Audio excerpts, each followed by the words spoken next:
This episode is dedicated to the memory of Matt Morin. Rest in peace, my friend. This is a Renegade Media Network podcast. I've got an all-new promo code for the Zippix Toothpicks site over at zippixtoothpicks.com. You guys know I love these. I was the first podcast to have these guys advertise for them because I actually reached out to them. I already used the product. I might as well see if they want to be a sponsor, and they agreed to. So that should tell you a lot about what good guys they are over at zippixtoothpicks.com. They are flavored nicotine toothpicks. Do you remember those cinnamon flavored toothpicks you would get when you were younger? This is like the adult version. They got nicotine in the toothpicks. They are quite good. And it's a cheap alternative to smoking, dipping, vaping. Guys, please quit vaping. It looks ridiculous. These toothpicks, however, do not, and you don't have to go outdoors or be awkward. You can stay in your office, you can stay in the bar, you can be in the plane. Any of these places, you can have the toothpick. No one cares you got a toothpick in, and you're getting that nicotine fix that you might crave. So, zippixtoothpicks.com, promo code COUNTERFLOW. Promo code COUNTERFLOW will get you 20% off of your order, and you will love these, I promise you. Go check them out. You are now listening to the Counterflow Podcast, a place for dissonant voices and unapproved opinions. You get split in fucking half, but I call the hologram graph. But I am the center inside the placenta of math. You clash with cyanide gas and die fast. Rhythmical equivalent of solids, liquid and gas. We smash your sinus with the power of Lord Titus. But I am the virus inside of the iris of Cyrus. Here is your host and humble narrator, Buck Johnson. Hey, what is up, you guys? Welcome back to another episode of the Counterflow Podcast. You heard it in the intro. I'm your host and humble narrator, Buck Johnson. It feels like it's been a while since I've actually said that myself. So I've told you guys the last several episodes about the YouTube channel. I didn't pay attention to it much for the first few years, and now all of a sudden it's starting to gain some traction. Finally, I'm starting to advertise it a bit. Well, not only these episodes will be on there, like the one I'm doing today. This interview will be on the YouTube page, but we've been doing these live streams, and man, oh man, the one last week got a lot of traction, a lot of good feedback, some bad feedback, but if you've not seen it yet, I highly recommend to go check it out and subscribe to the page while you're there. In that case, then you will get notified anytime something comes up on the channel. That live stream was with Pete Quinones, Tho Bishop, Matt Erickson over at Real King Pilled, and Andrew from Popular Liberty. It was a very good conversation on what some are calling post-libertarianism. Not everyone loves that term, but whatever the case may be, that's the stuff we were discussing. I highly recommend going to check that out. Also, t-shirts are up on the website, counterflowpodcast.com. I think I've got one old school Death to Tyrants shirt left. I think it's a double XL. So, if you're a big fella and you need a Death to Tyrant shirt, I got one left. So go to that website and find it. You can order through there. My guest today and I talk about some extremely fascinating stuff. His book is called War for Eternity, The Return of Traditionalism and the Rise of the Populist Right. His name is Ben Teitelbaum, and I have to give some credit to my friend Mark Metz from the Emergent Substack. I love his stuff over at that Substack, but he's the one that put in our Telegram group, the Counterflow Telegram group, Buck, you got to check this book out, War for Eternity. He knows that I love reading and learning about right-wing populism.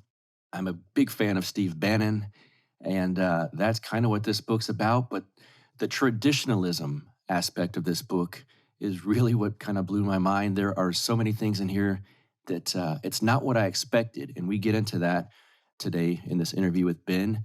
He knows a lot about this. This guy had dinner and lunch and dinner and meeting after meeting with Steve Bannon over the years, and he's got a lot of wild information to go over in this interview. Ben Teitelbaum is an ethnographer of contemporary radical nationalism in Europe, a performer of Scandinavian folk music, and assistant professor of ethnomusicology and international affairs at the University of Colorado, Boulder. So it's interesting. We get into this too. I was not aware of Ben's politics, and you can't really get them from reading the book, which I think is a very good thing. He wasn't a fanboy and he wasn't a hater. So you find out early on he's kind of a left-leaning guy, which is really interesting to get his perspective on all of this traditionalism and right-wing populism that he studies, and of course, the eccentric genius that is Steve Bannon. So let's just get right to this interview. My guest is here. Welcome to the show, Ben Teitelbaum. How are you, sir? I'm doing well. Thanks for having me with you, Buck. Yeah, it's what a book, and I'll show it to the screen here. War for Eternity: The Return of Traditionalism and the Rise of the Populist Right. And I have been told just before this recording started, this is actually the British version of this book on Penguin Press. But whatever the case may be, I think you guys are going to enjoy this interview, and I highly recommend this book. I do have to say, after getting through it, I came at it in a different, I guess, with a different vision than I ended with. And part of that is I really can't tell even now, and you don't have to give your opinion either way. I can't tell if you're a big fan of Steve Bannon or you don't like Steve Bannon, or I can tell you were fascinated by him, and I am as well. And I know some of my listeners are. But let me get to this first. What brought you to writing a book like this, and kind of what's your background? It's the conclusion. I'm not sure it's a conclusion. It's the product of a long process of experiences, interests, research that I've been doing for almost a decade, I'd say. But what really prompted me to reach out to Steve Bannon and to really push this research was when I learned that he was at least aware of a very marginal body of thought in the radical right that virtually nobody knows about. I've been studying the radical right for about 10 years as an ethnographer, I should add as well, through kind of face-to-face contacts. Most of that has been in Scandinavia. I've been very interested in the ideological map of what is typically just referred to with an umbrella term like radical right. And that is to say, I've been interested in what distinguishes these people internally, whether or not the dividing lines that they put up between themselves are actually meaningful, or if these are all just facades. You're just seeing differences in terms of how people want to profile themselves publicly versus what they really are. But I've been interested in those differences and taking them seriously. I like the thinkers. I like the strategists. What excites me about them is that they seem to, in some way, have a vision and an account of the future that they think we're going to see. So there's always a bit of a rush that comes from that, okay, we're going to change the future and this is how it's going to be, even if that vision troubles you. So I've been doing that for a long time. And this marginal body of thought called traditionalism, and I wish it had a different word or a different label. I really wish it had something that called more attention to itself. Capital T traditionalism, it was the prerogative of just this tiny, tiny little minority in the radical right. And they were obscure, they were intellectuals, they were idealists. And I say that also in the same breath as I say they were not interested in practicality, and they were not really interested in politics or leading. They were esoterics. They were withdrawn. They were usually very radical as well. In some ways, their ideas were more radical than fascism. There are various perspectives in which that makes sense to say that. So they were interesting, but I never thought that it was going to be relevant, so to say, as journalists and scholars like to point out, in the way that, say, populism has become relevant. I thought, okay, this is the part of the radical right that is irrelevant, perhaps to anyone else other than scholars who follow this stuff. But all of a sudden, this guy, this advisor to Donald Trump, we start getting information in 2017 that he is familiar and conversant in some of the ideas that are associated with traditionalism and some of its key thinkers. And I thought, oh my God, I've got to get in touch with this guy and see what is the story. How did he come in contact with it? What does he make of it all? What does he want to do with it? So that was the impetus to a year's worth of phone calls and emails that eventually got me my first meeting, which was the start of the book project. One of the fascinating things about Bannon to me is he's clearly Well, I say clearly, he seems to me like kind of an eccentric personality, and he seems extremely well read on various topics across the spectrum. I would say a little bit opposite of Donald Trump in that manner. Or do you think, after talking with Bannon and hearing some of this, Trump doesn't seem to be someone who's going to deeply research topics like this and read esoteric thinkers? No, he would be weirded out by it. I don't think that Donald Trump would get through a solitary paragraph of the stuff that Steve has churned through his entire adult life, as best I can tell. So no, there's a distinction there, and it's one that Bannon quietly knows as well. And you hear that in other parts of the world too, where you kind of have the populist anti-establishment leader who comes in, a sort of battering ram, and then you have the thinkers, the strategists, the people who are narrativizing what's going on, like Bannon, behind that figure, and they see different significance to the person, to the leader, than the leader might see to themselves.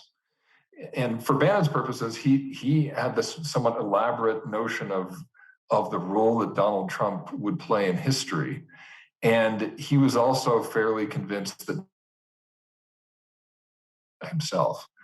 Bannon was fine to let it be that way. He said Donald Trump does not need to know anything. He doesn't need to think. He needs to do. He needs to be an actor. I'm the thinker. Mm-hmm. That's really where his mind was in relation to what you're just talking about. So when I was talking to someone about this book, and a close friend of mine, I said, well, the author is writing all about Steve Bannon, and this person knew that Steve Bannon fascinates me, and they said, wow, I wonder if they ever got to meet him.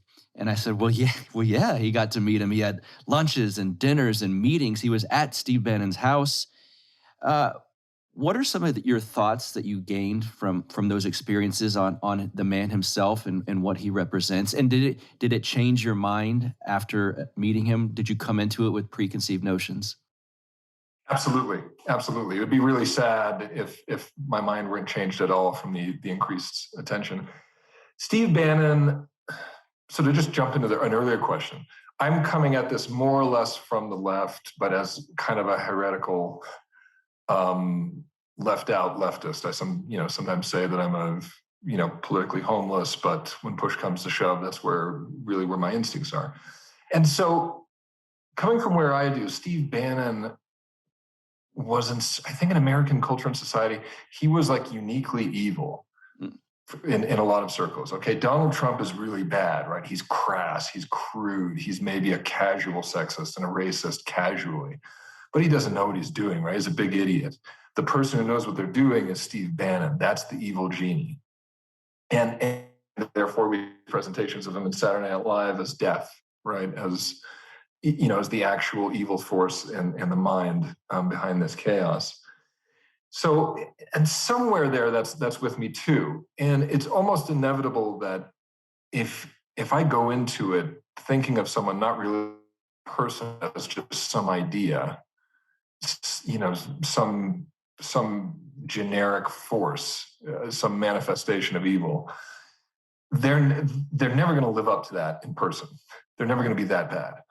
It's it's the reverse of people saying never meet your favorite authors, because if you just adore their work, meeting them in person is necessarily going to be a disappointment. They will let you down personally if you've come to love their work. There's something of the reverse that takes place, I think, with meeting people opposite of you in the political spectrum. So he comes across to me that the first thing was, okay, he's not stupid. He's scattered. He has a huge ego. He's a blowhard. He likes to listen to himself. He likes to have his ego flattered, all those things. And he is very smart. And that in and of itself is not to pay someone a compliment.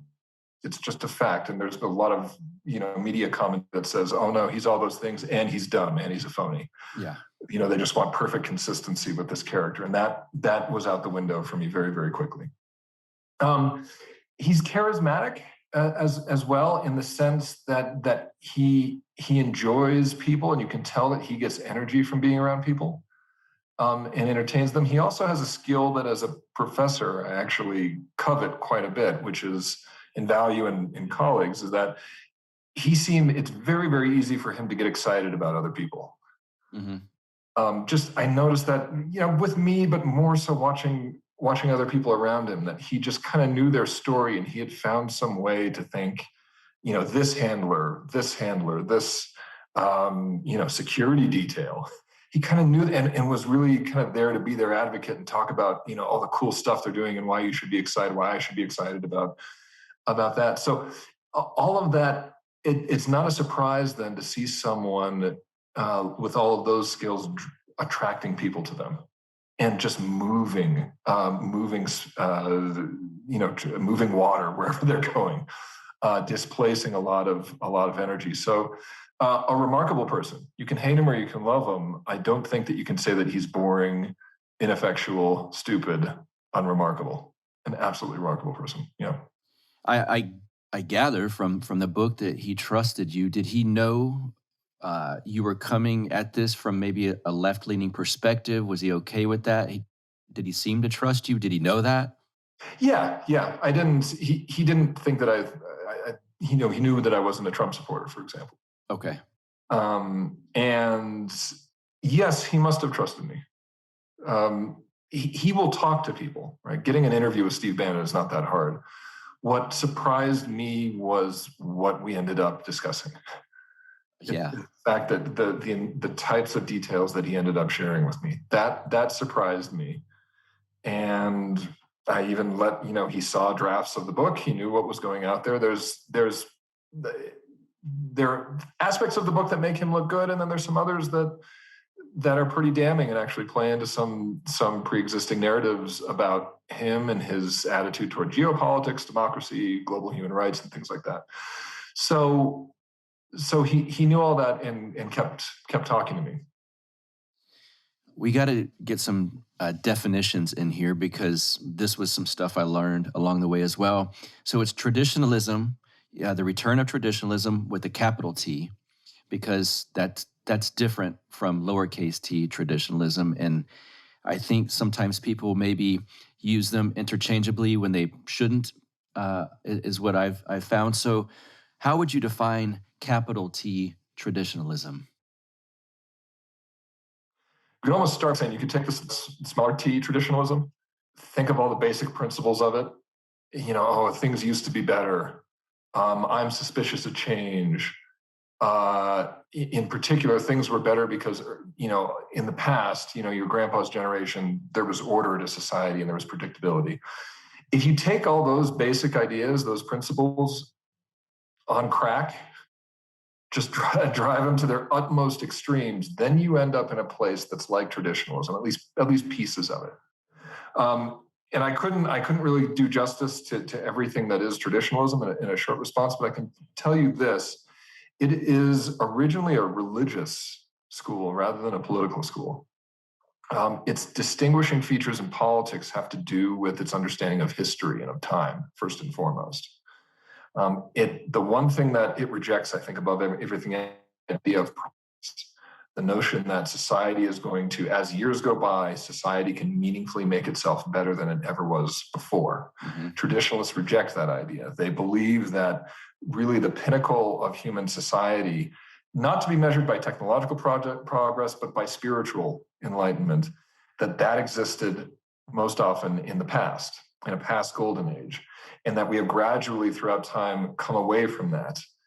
And one hallmark that separates a traditionalist from a conservative is that they don't simply say, oh, I wish we could get back to the good old days. Is traditionalists also believe, they reject the idea of progress so much that they don't think that we are on any kind of linear track that we can go forward or backwards on. They believe, following the teachings of Hinduism, that we are perpetuating a cycle, a time cycle, and that we will, in fact, return to a golden age. And in order to do so, you will have to go through an age of decadence and see its destruction to return you back to a golden age. So that's one of his core ideas right there, is this idea of cyclic time. Mm-hmm.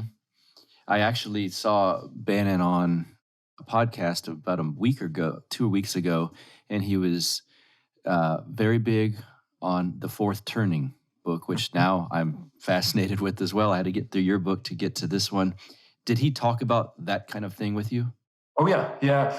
The way that he always described, and I think that there's reason to take him seriously when he says this, he described the fourth turning as the sort of pop version of traditionalism. And it seems to me also that he was reading traditionalism before he came across the fourth turning. So that basic idea of cyclicality, and that idea that you're only going to return to a past glory by pushing through a current or future period of decadence, that we can see people talking about in a number of ways. It's worth pointing out just how it does not fit with progressivism, though. Right. How you cannot get the two. That doesn't mean that there aren't people who try to combine it. People will force together any ideas that they want to force together. But at its core, there is a general genetic difference between the two of them in their conception of the past, the present, and the future. Because traditionalists, this also relates to ideas of identity. They don't really think that the past is something that's irreversibly lost to us, irrevocably lost, rather. They think that what we will become is what we were. And there is this a fate of eternal return to your previous essence.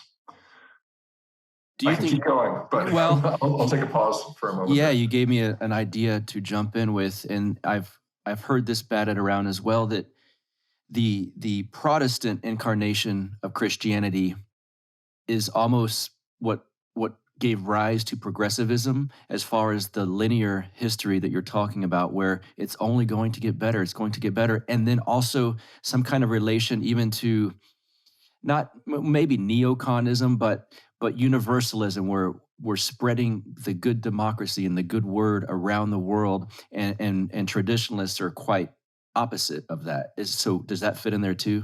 Absolutely. This is, and you can get this from a number of sources, but traditionalism is one of them. And traditionalist affiliated thinkers more recently would be counted among those voices arguing this. That really, it even is Christianity. People say Protestantism, but some would argue that it's Christianity writ large, that the Protestant Revolution was destined to occur because Christianity had built into it a linear, forward-thinking process, that it had built into it an individual relationship between the deity and the human, and thus that hierarchies would eventually be disintegrated through Christianity. That it had a separation between church and state, so the secularization of the public sphere was built into Christianity. And then, yes, as you were just mentioning, this universalism, the notion that God's salvation was equally available to every human being, every soul on the planet, as it was to Bronze Age Palestinians. So yeah, we're talking about globalization, secularization, individualism, all of those features, and progressivism, the belief in salvation coming in the future, being potentially derived from Christianity. I want to tell you guys about the official coffee of the Counterflow podcast, and that is Lorenzotti Coffee over at lorenzotti.coffee. I don't really want to specifically tell you about them because I drink it every morning, because I love it, because it's directly imported from Italy. It's in these vacuum sealed packs. It's in these beautiful tins that look very good on your kitchen counter. Those aren't really the reasons I want to tell you about them. The real reason is because in this day and age, with all of the insanity going on, I think it's nice to be able to have companies that are very like-minded that we can support. And that's very helpful. You know, everyone's scared now, like, should I support this company? I don't know, are they crazy? Well, I can tell you, the guys at lorenzotti.coffee are really good guys. They're like-minded individuals, and they want to support shows like mine that you listen to. So I think if they're willing to give me a cut of the money coming into them from you guys, that should make you want to support them. You like this show, you want to support like-minded companies, well, here's one for you, Lorenzotti Coffee over at LORENZOTTI.coffee. I'll tell you one thing, If you type in promo code BUCK, B-U-C-K, at checkout, you will get 10% off of your order. You'll be supporting a very good company. The coffee is amazing, and it helps me out too. So if you like this show, give it some support. Now back to the show. So some of the stuff that I want to ask you about that I learned in here, and because again, I came at this with a different perspective than I have now on it. But when you hear traditionalism, I think Orthodox Christianity. And so these traditionalists are going to, for the most part, be Christians. And then I'm reading stuff in this book about certain mysticism, Islam, Hinduism, and things that I did not at all associate with traditionalism. And it's interesting to think of these, I guess you could say, far-right voices being at these Hindu type ceremonies and stuff like that. Can you get into some of that? Oh yeah, yeah.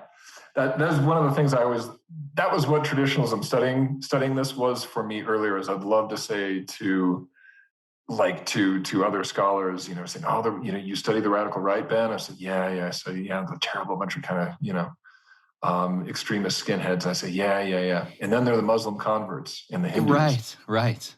And they you just don't understand it. But if you speak to the people themselves, they have explanations as to why it all works out. We're regardless of where they are in that kind of radical right spectrum. But for traditionalists, they believe that the tradition, the capital T tradition, an actual true religion and an actual bona fide, authentic piece of insight into the mysteries of the universe, once existed and once was known to human beings. And as time went on, as we moved away from that golden age of true enlightenment and knowledge, that knowledge of that truth and that tradition was scattered. It was broken into small pieces and gradually forgotten. And that's when writing comes along, because we no longer have a living oral transmission of these truths. So as soon as we start to forget, we need writing, and all those bad things happen in their mind. And among them, we see that the truths that do exist, the insights about the truth that do exist in their mind, are transmitted in piecemeal, incomplete fashion to a couple of religions. Usually the older the religion, the better in their minds. So Hinduism emerges as one of the absolute best because it exists in an unbroken practice until today, and it's quite old. Secondarily, they would look at versions of other major world religions, Judaism, Islam, and Christianity, that in some way seem to preserve something that's older than their named religious faith. So that is to say, Catholicism in their mind is valuable because it preserved pre-Christian elements of European paganism and kept them alive in a practice. In a way, that's what's great about Catholicism, not necessarily the teachings of Jesus in their mind. Mm-hmm. Sufism, for very much the same reason. Sufism preserved teachings of pre-Islamic Zoroastrianism, and which in their mind was further back and was closer to that original tradition. That's how they think about these things. Some of them see branches of Judaism, mystical branches of Judaism, working out in that. Some of them think that Catholicism is absolutely not kosher whatsoever, to use an imprecise term. And then there are those who think that all of this, you really just have to just focus on Hinduism. That's the best chance you have, and devote yourself to it completely. So all of that it can be contained in traditionalism, and there are people also who will take that teaching with a pinch of salt and say, okay, I'm a Catholic and I recognize that maybe this is really where I think Bannon is. Mm-hmm. I'm a Catholic, I'm going to follow this faith, I believe it, but I also think that versions of Islam, specifically Sufism, sometimes Hinduism, might also be able to complete some of the picture that Christianity does not. Well, then the other part of the title we got to get to is the rise of the populist right. And I want to try to get to how this ties in with traditionalism. Again, though, populism, the right, also terms I think are often misused, miscategorized. So let's get, I guess, to a kind of a baseline definition of the populist right, and what do you mean by that? you're asking tough questions here. These are hard things to define. I mean, populism is only arguably a political ideology because it's so vague. But at its core, one of its hallmarks is recognizing, postulating an opposition between people in the, and you can have different understandings of what the people in the who the people in the establishment are. And what tends to make a right-wing populism as opposed to a left-wing one is really who that establishment is and who the people are. So in a right-wing version, there can be some identity-based definitions of those two categories, so that the people are, if they're a racial category, that can certainly be it. There can be a racial or an ethnic category. Those are the true people versus racial or ethnic others. They can be a kind of cultural category. I think when Sarah Palin speaks about real America, that there can be racial and ethnic connotations to that, but there can also not be. And she's talking about a rural America it feels alienated and polarized from the coastal elites and things like that. So for the left, let's say for Bernie Sanders, this tends to be an economic split between the establishment and the people, the working class and the management class and the owners. So now in right-wing populisms also, there can be a complex system. And sometimes this can manifest in the left as well, like Bernie Sanders, where they will say, okay, you have the elites, the establishment, who are moneyed, tied in with media, universities, global as opposed to local and native.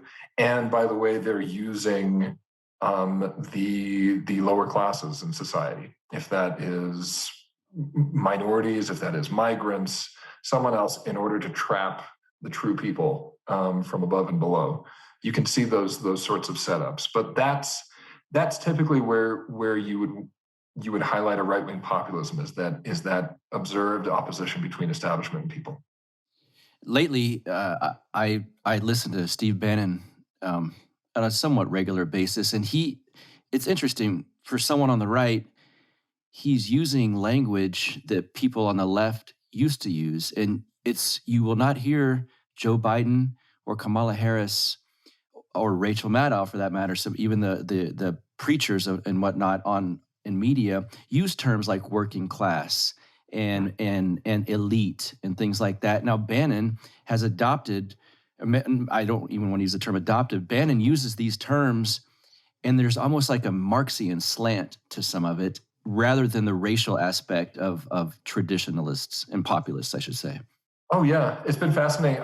In one of our conversations, I can't remember if I quoted this in the book or not, but he was transitioning between talking about the airy traditionalist stuff and castes and time cycles, and then talking about class consciousness, class solidarity, I think is what he even said.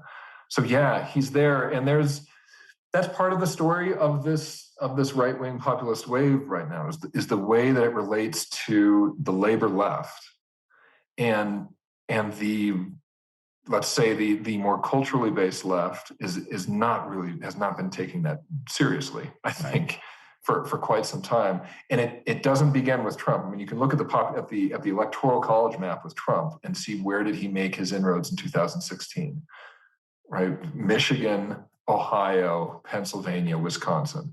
That's the old left. That's the economic labor left. And but in Europe, for years, decades prior to that, we had seen that you would get a populist right wing or nationalist party that would come in. They were technically, you would think of them as being to the right of the economically liberal, libertarian style center right parties in whatever parliamentary system they were in. So you kind of think that, okay, they're way out on the right edge here, but they'd end up taking voters from the Social Democrats. Or from the former communist parties, or things of that nature. People who were more interested in economics and in putting some sort of brakes international capital.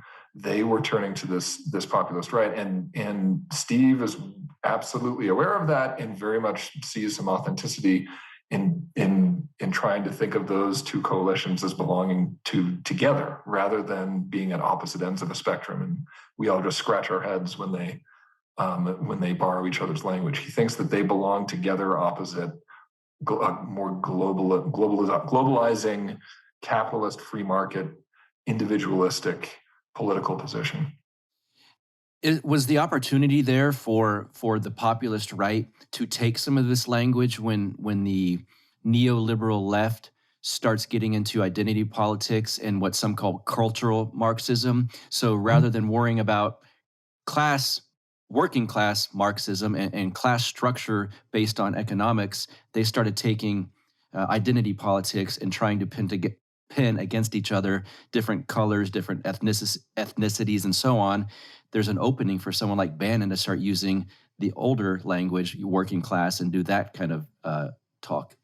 This is actually a Marxist critique of the left, Mm-hmm. that really in the 1970s and the 1980s, when there should be a lot of momentum in a number of places, this is pre-Thatcher, let's say in the UK, but that the left had so much momentum. They dominate the cultural sphere, they dominate the universities, not as much as they do today, but Right. they're on their way to it. And isn't it time they deliver the goods on economics? And yet they can't do it. They fail there. And so and who's to say if this is true? I'm kind of agnostic on this, but the critique is that, okay, having seen how impotent they were when it came to economics, then they start to switch themselves to culture. Mm-hmm. This is a survival tactic.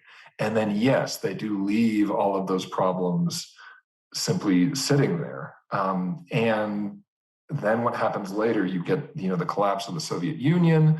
You see this major geopolitical counterweight to global capitalism evaporate. And, whether or not leftists identify with the Soviet Union, that's a whole nother issue. But suddenly there seems to be no stop for global capitalism. And the left is not going to be doing it because they've now transitioned to cultural politics. So yes, this is a big, empty part of the political spectrum. Was Bannon indeed the brains behind the Trump movement in 2016? How much credit would you give him? I don't know, Buck. And it's very hard for me to quantify. When I hear people talking about Bannon, all that I can say to you, and I know that this is going to sound like a cop-out, but I hear people who just pour him like he did everything and he micromanaged every detail and it was a well-oiled machine and he was at the helm of it. That I don't think is the case. I also absolutely doubt people who think that it was all just for show with Bannon. If you listen to what Trump had to say, if you listen to other campaign insiders, Bannon was the one who knew essentially what the electoral map was going to look like, save for Wisconsin. He thought Wisconsin was going to be close, but he was surprised by Wisconsin. But he knew exactly where it was going to be. And he also seemed to have some instinct for the way that Trump would be able to sustain himself throughout the scandals. He seemed to have an instinct for how powerful the anti-immigrant and the anti-free trade critiques that were coming for Trump, for how popular that they were, and was unflinching in stoking that aspect of Trump's messaging. I think he was entirely right about that. I think if you think about the Hollywood Access tape, the scandals that Trump had that were so jaw-dropping, that would have sunk anyone, absolutely anyone. What was it that sustained him? Was the power of Trump's charisma? No, I don't think so. I'm sorry to his fans. I really don't think that's the case. It was what we've just been talking about, Buck. It was the fact that there were these areas of political interest, of these dividends just waiting, these chips on the table that had been there that no one had really picked up with as much force as Trump. And Bannon seemed to know that. He had been working in Europe ahead of time and saw how it worked there, how it functioned there as well. So as I say, I can't give you a quantification, but I can certainly register my disapproval when I hear voices who would push really hard in either direction.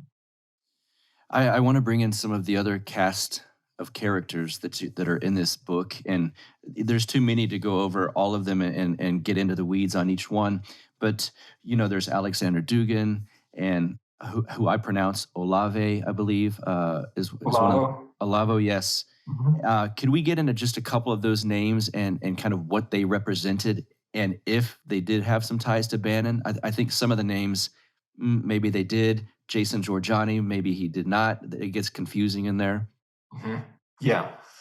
So what was equally striking to me after I started studying that was not just seeing that Bannon had familiarity, identification, engagement, a background with traditionalism, but it was also that around the world, similar figures to Bannon were popping up, also with a background connection to traditionalism. And Alexander Dugin was a known quantity before. He's a complicated political operative and also very hard to quantify and specify what his influence is, even though I don't think he should ever be dismissed. But he openly identifies with traditionalism, has thought about founding schools in honor of its thinkers and so on, and used it to derive or at least narrativize a system of geopolitics that he wants to see implemented. He and Bannon meet secretly in 2018. They absolutely do have ties with one another, attempting to lobby one another, but also meeting on the basis of their shared ideological pedigree with traditionalism and very conscious of it. But in 2019, a third figure appears, and that's behind Jair Bolsonaro in Brazil, and that figure is Olavo de Carvalho.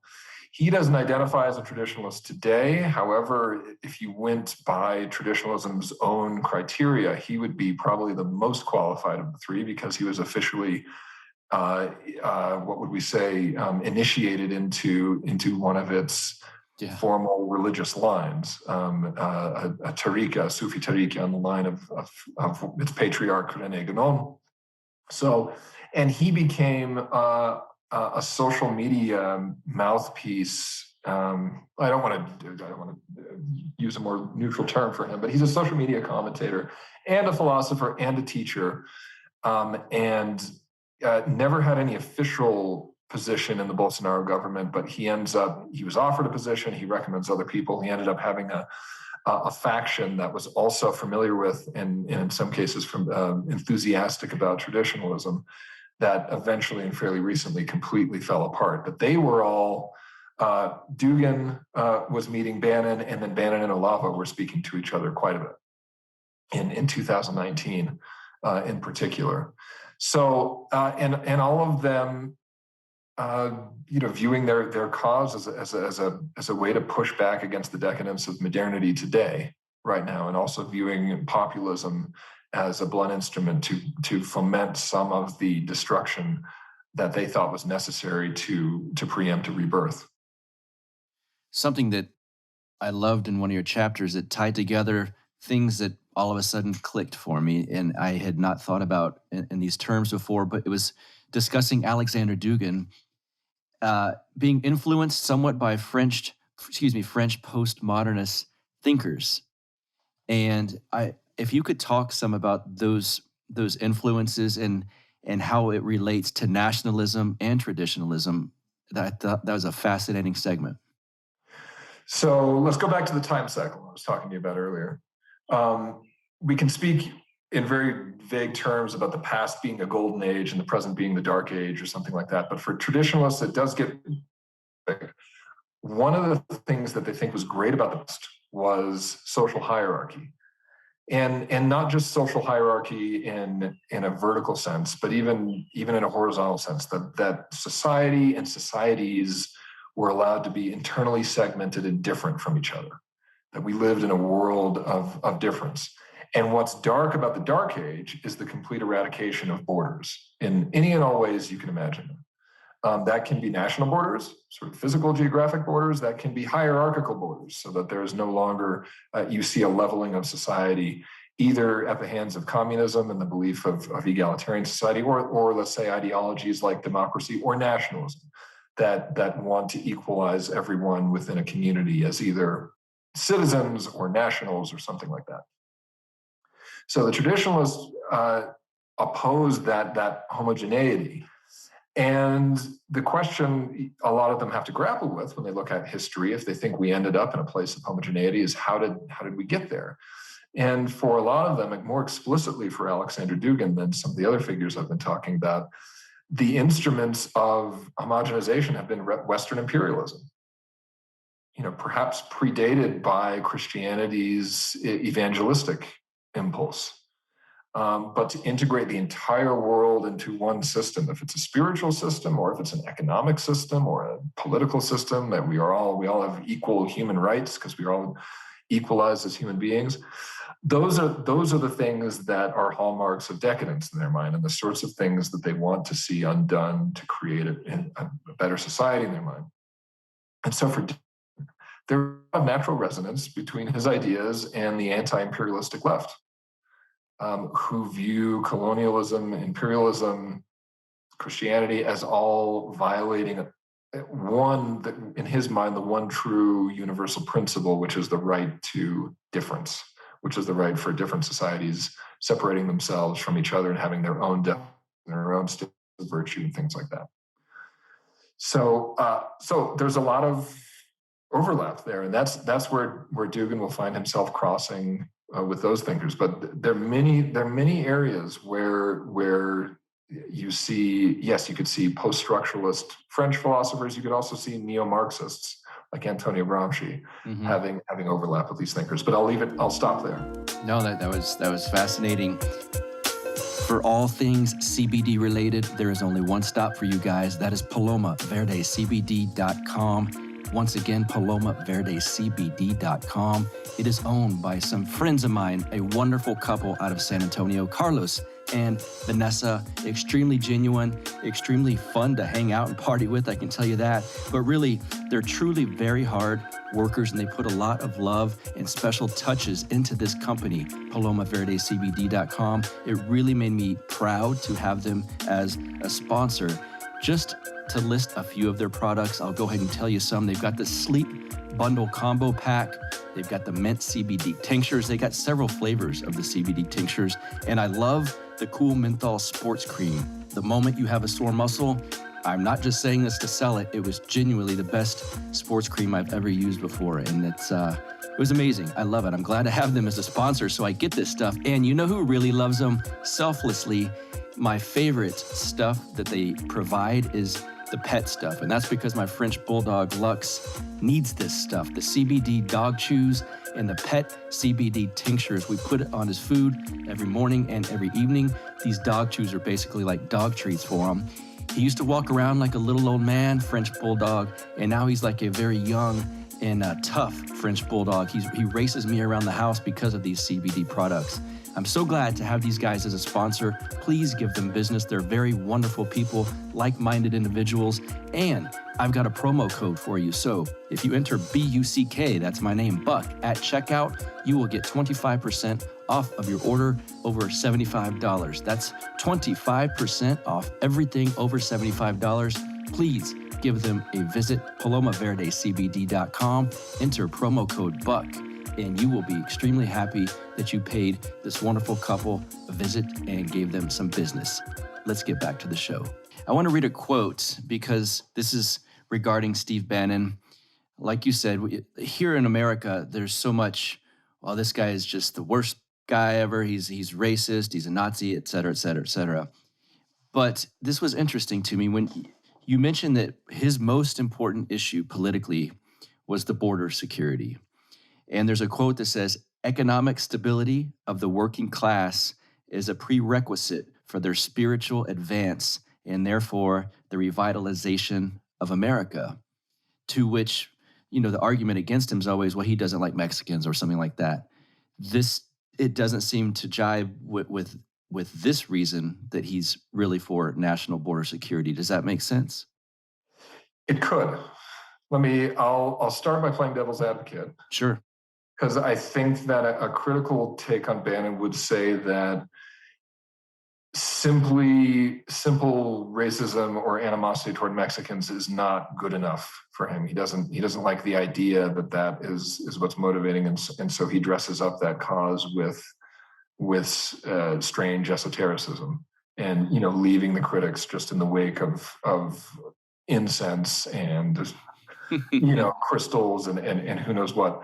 But in his mind, a more sympathetic reading would be that the working class in the U.S. in some way do embody some essence that the country has, and the way to let that essence bloom is to make sure that at least their bare minimal material needs are taken care of, and that our economic system serves them rather than suffocates them or exploits them. And that's really traditionalism enters the fray in treating spiritual advance as really the end goal, and collective spirituality as being something that is real, that is not just an illusion to dupe people into doing things they otherwise wouldn't do, but that it's an actual real thing, and that society can in some way become a better version of itself through spirituality in the end. But that's something we spent a lot of time talking about.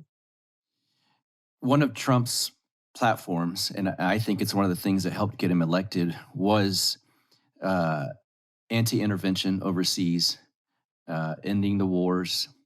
And that became a popular sentiment because, we've been in them for so long. And then there comes a moment where Syria is discussed in this book, and where, unfortunately, the Trump administration dropped some bombs on Syria. Bannon was not happy.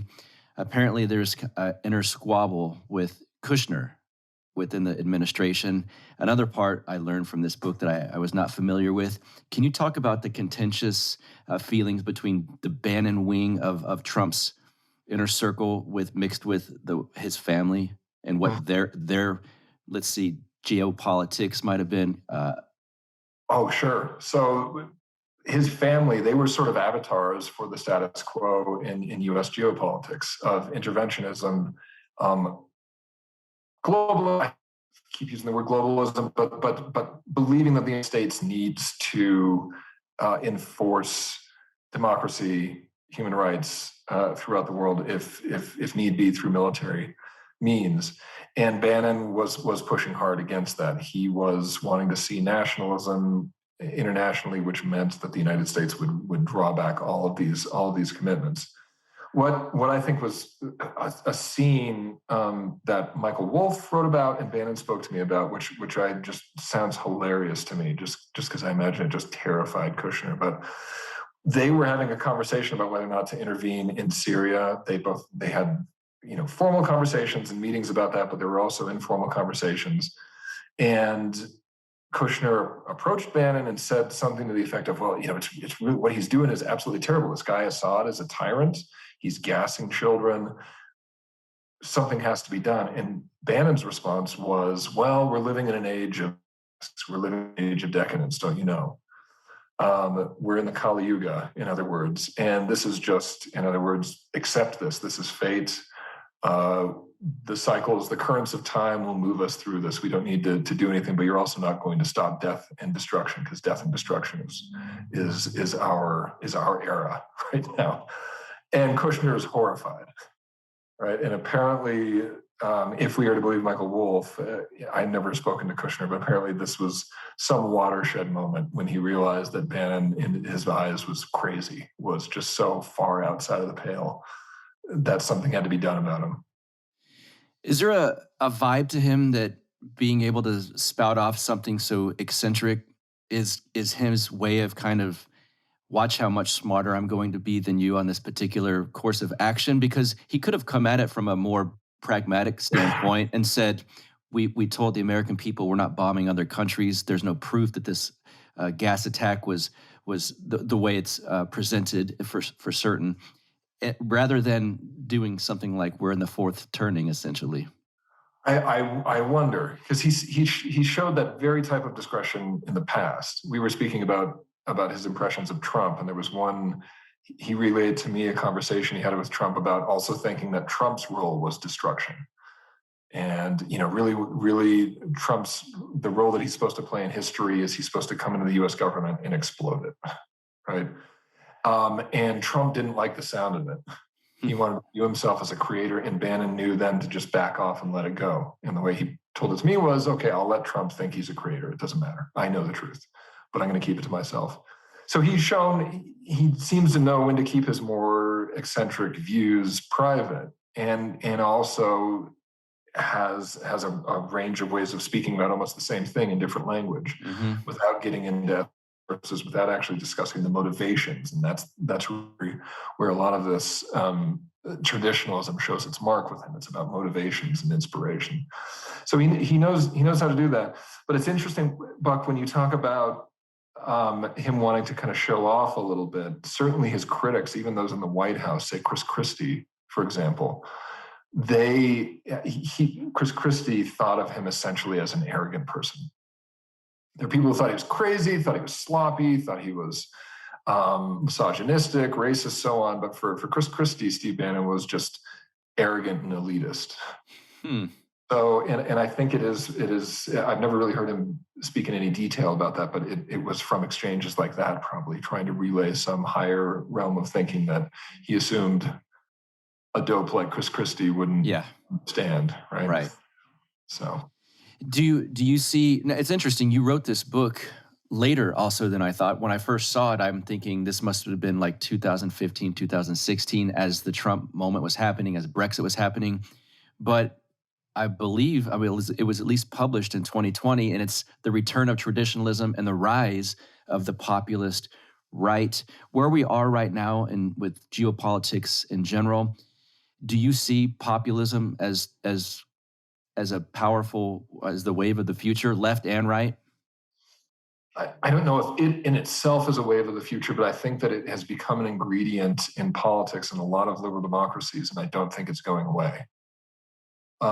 That's very tangible in parliamentary systems in Europe, where populist parties, they might not be the largest party, but they're usually contending. If they're not the first, if they're not the second, then they're usually the third.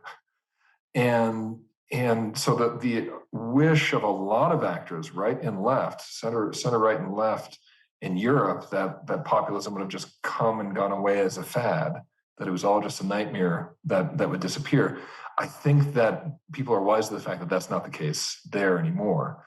In the US, it's more complicated because we don't have political parties, separate political parties to follow. Instead, we have factions of two major political parties. And the question is what's going to happen in the Republican Party? I suspect that there is much deeper and more theoretically, more deliberate forms of populism in the youth wings of the Republican Party than people realize. We've seen that with the college Republicans. We've seen that with the young Republicans, that they moved very quickly to rally behind Trump and to push the Paul Ryans, the Mitt Romney, the Mitch McConnell equivalents in those sectors out of the way. And I had an interview with one of these Republican leaders who said, without flinching, if the Republican to the left of the Democrats on economics and right of them on cultural and social issues, we will rule for a generation. That's where their mind is, and I think that there's truth to that as well. I think that if you look at the data from this last election, where Biden really underperformed, even though he takes home the victory, where Trump really made inroads demographically, you can see that there's a broad, geographically dispersed sympathy for some sort of culturally conservative but economically protectionist and nationalist politics out there, and no one is picking that up at the moment either. Yeah, precisely. I was just about to get to that. I listen to Bannon on like I said, somewhat regularly, and then I follow certain people that he has on his show on social media and whatnot. There seems to be this giant energy surrounding Steve Bannon and this populist right movement. And there's a lot of younger journalists coming up and trying to push the neocon influence within the Republican Party out. Liz Cheney just got ousted from her position of leadership or whatever it was. And in mainstream media, it's not really out there. It's like I'm living in two different worlds. I'll hear Bannon on War Room, and man, there's a lot going on. They talk about the stuff in Arizona and Georgia and all these states, and there's this army of people coming up. And then you could turn on CNN, and they're still worried about, who's wearing a mask and who's not, and there's nothing said about this energy rising up underneath. Do you see that? Absolutely, and I agree with you. Not really having a lot of, I certainly don't have a political investment, but I don't have a lot of professional investment in it either. What I mean by that is a lot of people, after I wrote this book, they expected me to be like some advocate for Steve Bannon's relevance. I don't care. That's why I'm a professor, not a journalist. I write about whatever I want to write about. If it's relevant, so be it. But all these people are like, well, yeah, you're kind of treating Steve Bannon like he's super influential, and isn't he a loser? Isn't he a failure? And I didn't want to argue this, but it's like, no, in no way do I think he's going anywhere. Right. Even after even after this Build the Wall scandal, it would not surprise me one tiny bit if he sticks around. And you talked about the ouster of Lynn Cheney. The immediate candidate to replace her, I'm forgetting her name now, Congresswoman from New York State.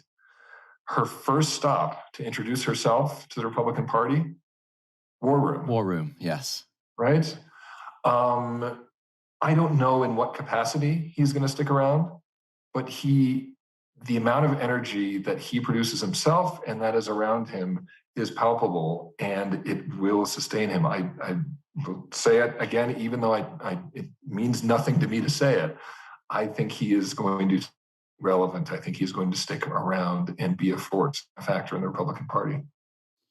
We'll get out of here just in a second. Let me ask you real quick, what are some of the biggest takeaways you want readers to get from this book? And what are some of the biggest takeaways you had learning? I mean, this is quite a journey. You guys have got to read this book. He goes all over the place to interview the most interesting cast of characters. But what did you take away from this? I hope that people take away that we are in an age where a lot of assumptions are being questioned. Traditionalism, these ideas that I'm studying, and this is actually a book about ideas. It's masquerading as one about people, but the protagonist of the book is actually traditionalism. It's an inanimate set of ideas. The significance of traditionalism is that it is not liberalism. It's an attempt to be the polar opposite of everything that we assume to be true, beautiful, and wise. And I think that there is a story to be told about the fact that it strengthened even in these numerically small senses in these past decade, and that is that people are hungering for something new, some major break in transgression, and some major divide from the way things have been working in the past, and not just from day-to-day politics, but even our understanding of history in the future and of time. So I'd like to get people thinking about that. I also hope that this book gives us a chance to think critically about liberalism, even if we come out of that with a greater appreciation for it. I love teaching this stuff to my students, especially international affairs students, because they're almost like, fish in water. They never get a perspective on the ideas that surround us domestically and internationally. They're not regarded as ideologies. That's just being a professional is thinking, being a professional diplomat or political scientist is just learning to think in liberalism's terms, and you're shortchanging it, and at the same time as you're also granting it a sort of religious status that it probably shouldn't have. Mm-hmm. So I hope that the journey is not only entertaining but destabilizes people's assumptions about politics and society. I think the last thing that I would say, Buck, is you opened up this podcast saying you really don't know where I stand. That's about the greatest compliment I could ever get from a reader. Oh. I don't think I actually pull that off in most people's eyes. Most people kind of, get a feeling of where I come from politically, but it would make me very happy if people reading this book are actually made unsettled, made uncomfortable, quite knowing whose tribe I happen to sit in, and maybe take an excursion into listening to a voice that isn't quite clearly on one side of the divide or the other. Yes, that was a very valuable aspect of reading this, I felt the whole time, because I didn't want to read a cheerleading book and I didn't want to read some kind of bias where I hate these people and I'm going to taint them all like, horrible people. Yeah. So, uh, plug away anything you want. You can, any other books you've written that you want people to know about, to find, or your social media presence, any of that. Oh, I'm weak on social media, but Lions of the North is my other book. Sounds of the New Nordic Radical Nationalism with Oxford University Press. And I try to stay active writing in popular press too. So I've written Wall Street Journal, Atlantic, Unheard, and New Statesman. I try to get around. So Excellent. Ben Teitelbaum, thank you so much for being here on Counterflow. pleasure to be with you. Yes, sir. All right, that was my interview with Ben Teitelbaum. Go get that book. I'm telling you, it's as you learned from this interview, there's some fascinating stuff in it. I really enjoyed it. It was a quick, easy read, too, very informative and fun to get through. So please check it out. As for us, you know where to go, counterflowpodcast.com. It's got all the links. It's got my Instagram, the Facebook stuff, Twitter @BuckRebel, all of that stuff. Subscribe and rate on iTunes if that's something if you don't mind doing, please. It does help us get the show out in that algorithm that iTunes uses. And let's see, the Telegram group is always going, always fun if you're into that. And let's see, I think that's it. Oh yeah, YouTube, go subscribe to the YouTube channel. And we will have some more live streams very soon.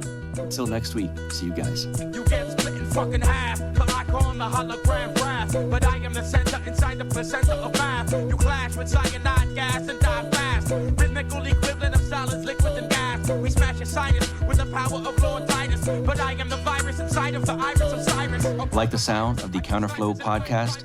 Our audio production is provided by Podsworth Media. Check them out at podsworth.com.